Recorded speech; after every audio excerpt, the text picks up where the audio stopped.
Hey, welcome back. Today we'll try to solve one more problem, which is 211 design add and search words data structure. So we are supposed to build yet another data structure now. So they're asking design a data structure that supports adding new words and finding if the string matches any previous added string. So it can be directly dictionary, right? That's what the first initial impression that I would get. Implement a word dictionary class. Okay, word dictionary initializes the object. Okay, this is that constructor, and void add word. Okay, word adds the word to the data structures. It can be matched later. Okay, that's okay. So if I have to search the word back, all that I have to do is that push it into the dictionary, and then within of one time I can find it back. That's pretty much the stuff. Okay, let's see what would be the search implementation. Return true if there is any string in the data structure that matches the word, or false otherwise. Okay, till now it is all pretty much straightforward. The complexity gets introduced when word may contain dot, where dots can be matched with any letter. It's kind of a wild card entry, right? So basically dot can be matched with any of the possible alphabets. So they have given what are the constraints. Word in the add word constraint consists of only lowercase English letters. That's okay. And the word length can be as big as 25 characters. Okay. Word in search consists of dot or lowercase English letters. This one in search. Okay, and there can be at most max 2 dots in the word to search. Okay, and it can together can be made around 10 raised to the power of 4 calls. Okay, pretty much basic stuff. Only thing is that this is an important observation. This adds on to our complexity, the overall complexity, right? So what's the quickest what do you say intuition that we can get? So we can't use the dictionary with of one search because we have dot inside it, a wildcard inside it, so it need to be letter by letter compared. So we would summon whatever that we have used in the previous, we build upon that tool, right? So previously we had used try data structure here. Try makes most of sense when we have to go word by letter by letter. So that is what pretty much the stuff is. So we add word into our, we instantiate a try, right? We know how to create a try node, right? And then we instantiate that, we insert into that try, so we instantiate the try over here, and then we add that particular word, right? Letter by letter, like kind in a tree structure, we add it into the try data structure, and then we search. Pretty much the search for this pad, right? If you see these words, right? So bad is added, dad is added, and the mad is added. And for searching this pad, what is that we will do? We have to go letter by letter comparison, traversing our try data structure. But when we come to dot, what we have to do? Let's build that intuition. Let's go to our tree visualizers that we used in the previous one. So here basically when we want to search something like dot, so this is basically a banana, so but we have used dot, which can basically get mapped to any of the starting nodes, right? So imagine this has around 26 character 26 letter kind of root would then instantiate what around 26 letters, right? Would be having 26 alphabetical lowercase letters. So it can have a potential match to any of individual children that it has, right? So basically here I can, if there is a possibility that I could find at this point in junction, at this route in time, I don't know what might be the match, what might come after the first word match, right? So it need to be A, that much is what we are aware, but we don't know what is in the depth of this particular exploration, or in this particular exploration. It can be one among this can get a quickest match, and if we find a match for one among it, so then we will quickly return back true, right? Now either we can do so the quickest intuition is, instead of going letter by letter, right, we have to go letter by letter to this, but either we can do it via a depth first search or via breadth first search, right? So we can also implement a breadth first search. We can see that, okay, since it is a dot over here, we can load up all the immediate children onto a queue, right, and keep on exploring that queue at the very first level, and then go to the next level if we find out a and n. So in this case, at the first level, when we enqueue, we will enqueue all these letters, right, and then at the second level, whatever that matches, a gets matched, so a get matched with this date and with also with banana, right. So we will end up having only these two, and that at the later point in time when we encounter n, then this possibility goes off. Only one thing is remaining, only this at to the depth of this, right.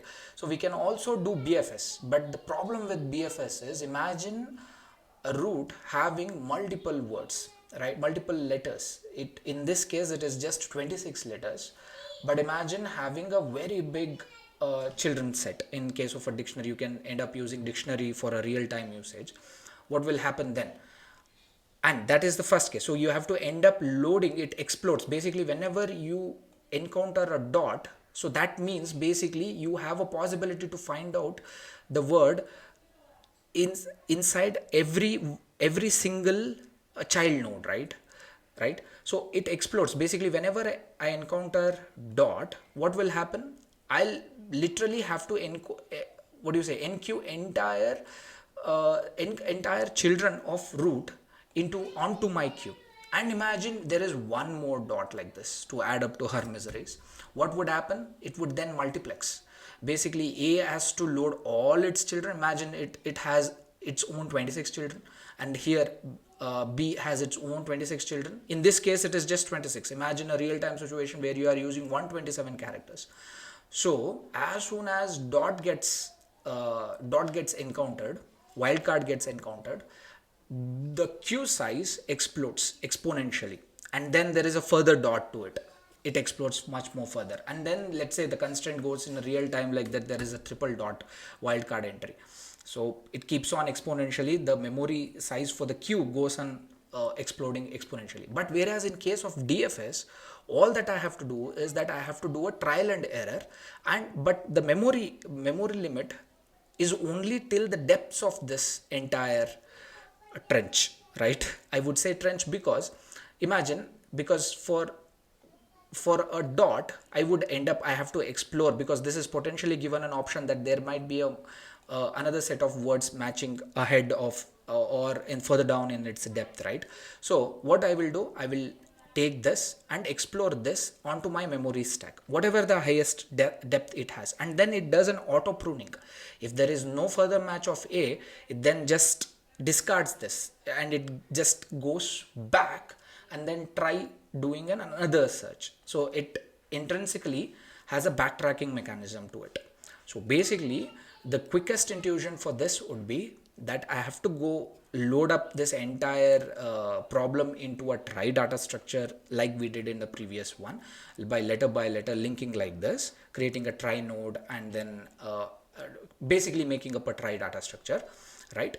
Once we have loaded into it, what we can do is, while we search, we have to employ DFS. DFS will have an intrinsic backtracking mechanism in this case, where it will go one by one into the depths of individual stuff, and then it auto prunes if you do not have a further encounter. So it just backtracks and then gets into a next children node, and then backtracks and then gets into the next children node. Why we can't emphasize a BFS? Because there is a memory expansion. As soon as you encounter a dot, memory just exports, right. You have to load entire children onto the queue and then evaluate level by level, and then further down if you encounter another dot, it just multiplexes. Each of that children will load its children back. It would then be a messy situation to land up in, right. So the quickest intrusion is that, let's write this. Our algorithm will be simply we would use try, and then we will use DFS. Basically this is also backtracking, and then it has kind of natural pruning inside it when we don't. So we'll just see like how much we can get our submission in the range, whether this much would lead up into a TLE or not. Let's see that.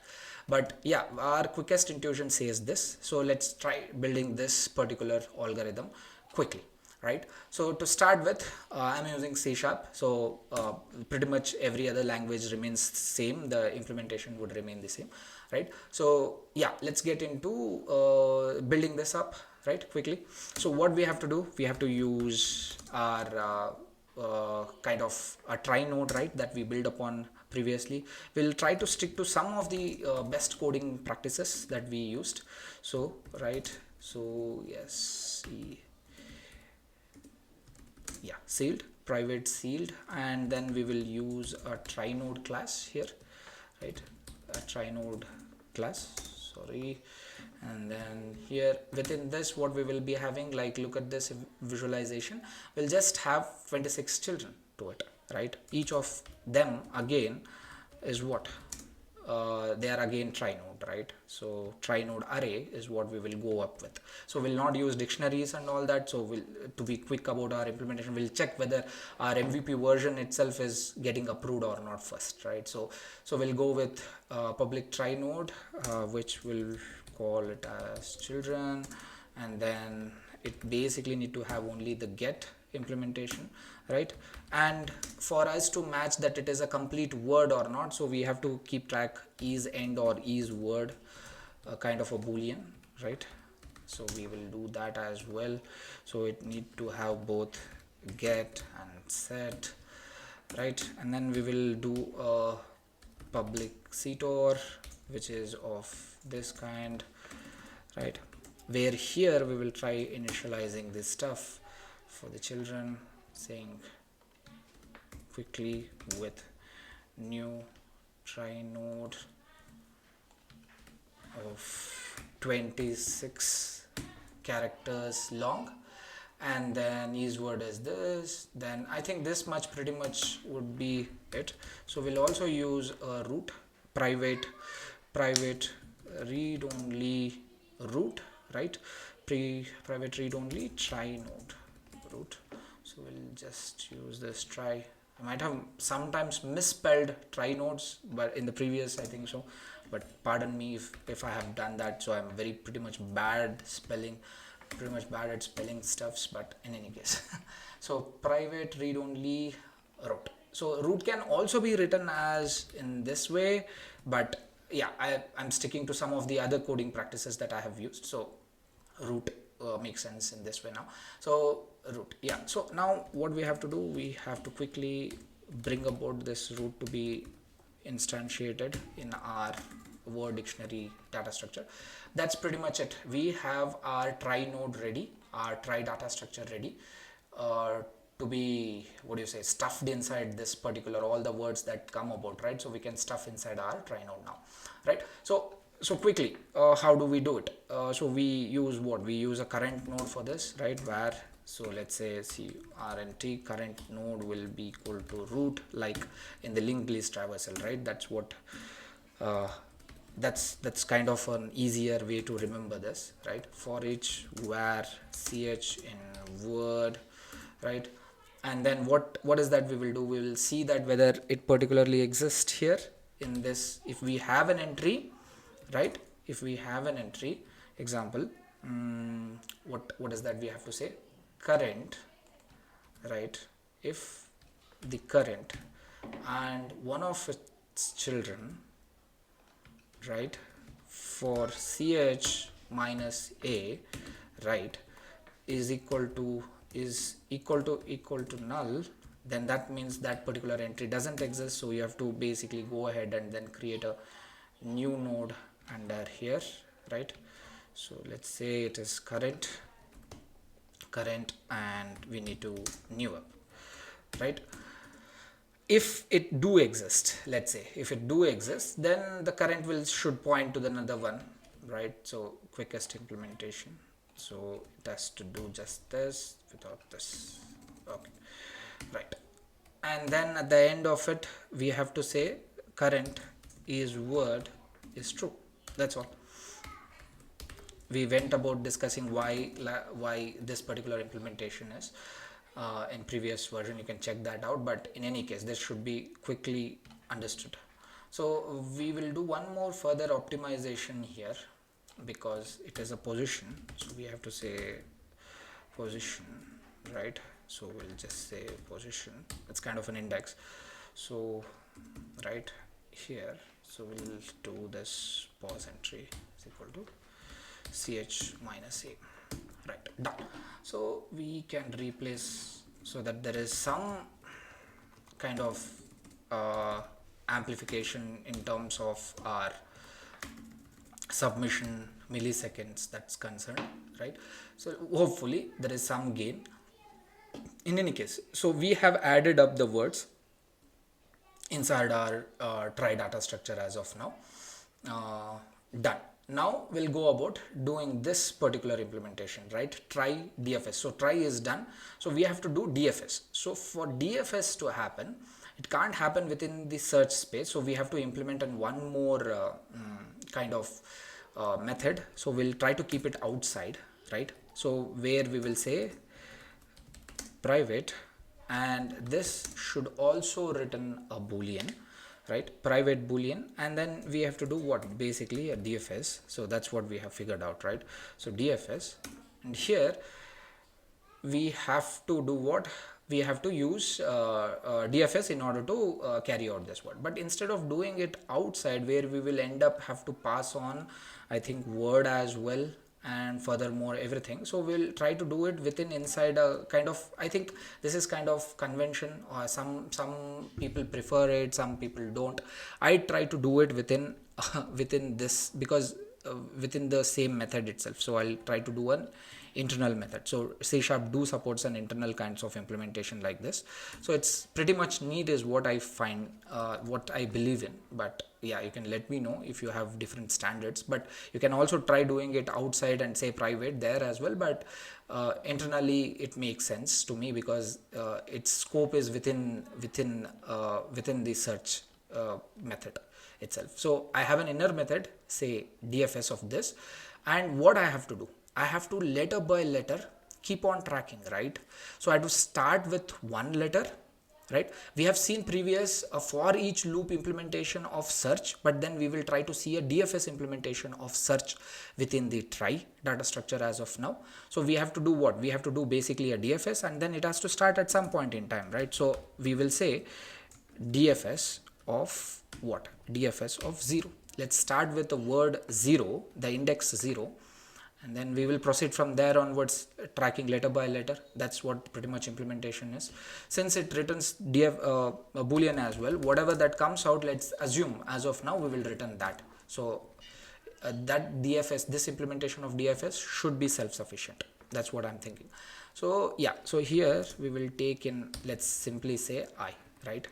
So now while we are doing this DFS, let's write whatever that we know as of today.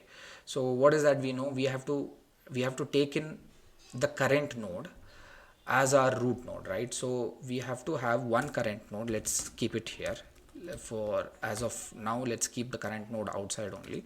Say, let's say root. So current node is root. So we have started with this. So now let's see for this situation, which is a straightforward situation for bad, where there is a true or there is a pad, which is true and false for both the complete setup. There is no wildcard entries for this. Let's do first for that, right? So for that to happen, how would you generically go? So what I will do is I'll first say, first take out the very immediate next letter and see whether it matches against my very first letter of the word. If so, then proceed to do DFS on the very next word, on the very next letter. So if, let's say, if it was given as apple, what I will do is first A matches with this, then if it matches, then further go ahead and then further do DFS on P, further do DFS on P next P, and then L, then next E. And then when the base condition would be, if I hit E's word, or if I have at the exhausted length of entire word that I have traversed, right, the given word would then end up getting matched. So if I am at that point in time, what I have to do, I have to return back that saying that it has matched. Or I have to say that it is dependent on completely on what? And completely on whether it is a word or not. Because why that exists? Because let's say if I am searching for an app, let's say a substring app. So what will happen is in DFS, there is no wildcard entry here. We are discussing that scenario. in that, if there is a substring, let's say the given word is app, right? Not with dot, so app.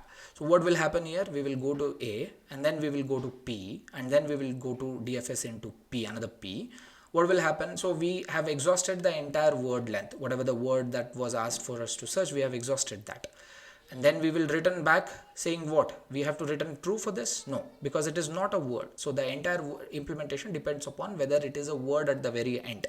If it was an apple, then it is an entire word, then we would have written true for it. So we will do that quick implementation over here. So the base condition is quickly, what is it? If the length, the index I, if it is equal to what? If it is equal to word dot count, right? So word dot count, yeah, word dot count. Let's say if there is syntax error, it will let us know, right? Word dot count. If it is equal to that, right? If our entire index has traversed to the very end of it, then what you have to do? Then written whatever the current and there, is it a complete word? If it is so, then say it is true. If it is false, then say it is false, right? So our condition where the given word as of now, right, for the current word, let's take in that word first, right? So we will take that. What we have to do is that we have to take a word ch here, right? We'll take a character by character is what we are traversing, so we will say character here. So ch equals to the very next word, right? Word of I, let's say whatever the DFS that we are in. So ch, if this particular guy, right, if this particular guy is not equal to dot, is what the condition that we are looking at. And in the case of wildcard is what we have to do here. So this is a wildcard entry, wildcard, and this is for a regular entry, right? Let's implement the regular entry first, right? So for the regular entries, what is that we have to do? We have to first take, right? We have to first take the word that we are at, current dot children at what? Whatever that we were trying to do here, right? Ch minus a, right? Let's do that. Children of ch minus a. This gives us the very next letter, right? Let's load that into one of the variable. Let's call it as node, right? Let's not call it as node because that will be the case of current, right? It will be the next current, right? It will be the next current. So if this current, if such entry doesn't exist at all, written what? You have to now further go DFS into it. Before to that, we need to check whether current is not equal to null, right? If current is not equal to null and the next further down DFS, right, returns true, right, returns true or whatever, get into the next one. If it returns false, then return that itself directly. So yeah, current is not equal to null and DFS into the very next length, right, I plus 1. Done. This is what will happen if it is ch is not the wildcard. If it is on wildcard entry, what is that we need to do? It is a wildcard entry, right? So for wildcard entry, we have to basically all of this, the entire children set of any of the current node is a possible scenario of getting us with an answer, right? So if you just do Control Z for this, yeah. So we are trying to search this particular word in this scenario. So entire children has a potential at its own depth that it has a potential to be the correct answer, or that you might find a possible the word into the depths of every children. There is a likelihood of doing all of this. So for that to happen, what I have to do? I have to basically kind of do DFS into every single possibility of this. So in order to do DFS onto this, I have to kind of load all that children. For loading all these children, what I have to do? I have to iterate them for what? For the given current children. So where child in this particular, right, current dot children ch minus a, whatever, not ch minus a, the entire current node. There is no particular one letter here, right? We are at this current node, like the root is the current node, let's say. So we We want to explore all these children, the depths of children, right, in DFS manner. So first take one child out and then perform DFS on it, provided if child is not equal to null. We don't want to waste if the child itself for this particular entry, let's say there are 26 entry and then we have what, there is no Z entry here. For Z entry, why do we want to get into the DFS? We will get null pointer exceptions going ahead, right? If child is not equal to null, what do you have to do? You have to say current is what is your child, and then most probably do a DFS. So you have to do DFS upon what, I plus 1. You can do this, but I want to quickly terminate if I get true. As soon as I encounter the first occurrence of this, I want to, what do you say, return. So if DFS of this guy, right, seems to be true, then return true. URN return true, right? Right. I think this much is it. Let's check. Yeah, whether whether we'll encounter any. Yeah, we have encountered one syntax. So this is happening. Not all code paths returns a value. Basically, I think they are trying to point out over here. It is returning true. Is there a false condition to return? But then I am here, right? Okay. What if there is a situation where all the children of that particular tree has been explored? What would happen then? I haven't figured out any possible path having a correct answer or a possible find, right? At that time, what I have to do? I have exhausted all my search option, right? What should I do? I should say return false. Let's try with this, right? Okay, we have passed one test case. Let's do final submission and try checking what would happen then. Okay, moment of truth. Let's see what would be our final acceptance rate. Okay, the acceptance rate is around 5%. So we are doing good on memory wise. I think that has to do with optimizing our code here, keeping our method DFS method inside search as an inner method, right? So it has optimized in terms of memory. It is doing very good on memory part, but then the runtime it has given up. That's happening because you can extract that into another method over here. Let's try doing that quickly. Does it gain any runtime advantage? Let's see that. So for that, right, so we need to pass in the current root, right, and then we have to start exploring search from DFS 0 index, and then what, that's all, right? So we have to start from doing like that. So let's quickly extract this as a separate method, right? So here let's say a private bool, right? Let's say DFS, and write our logic pretty much here. So we'll remove off the entire crux, and so this stuff entirely we'll take it outside and put it here, right?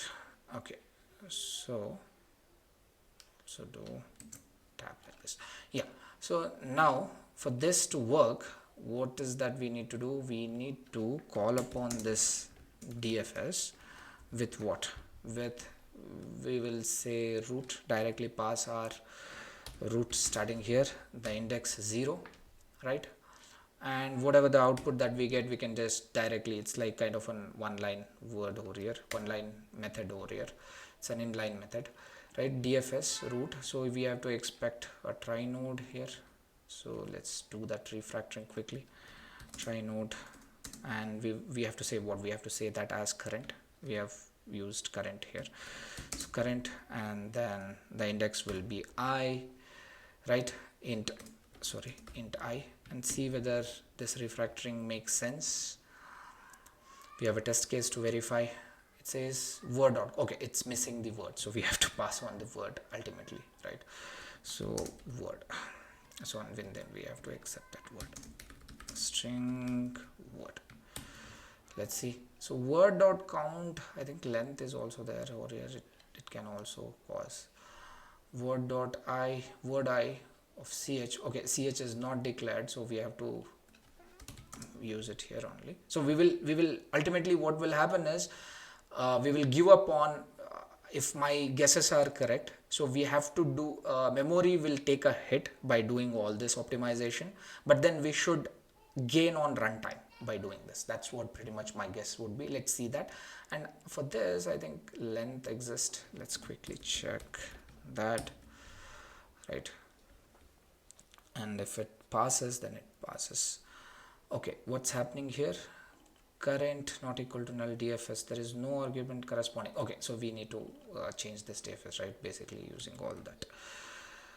We have to pass in all those values that we just did. Current, index, and the word. Keep on passing the word. See, it adds up to your memory each time. While you were inside this search, the word was just available there.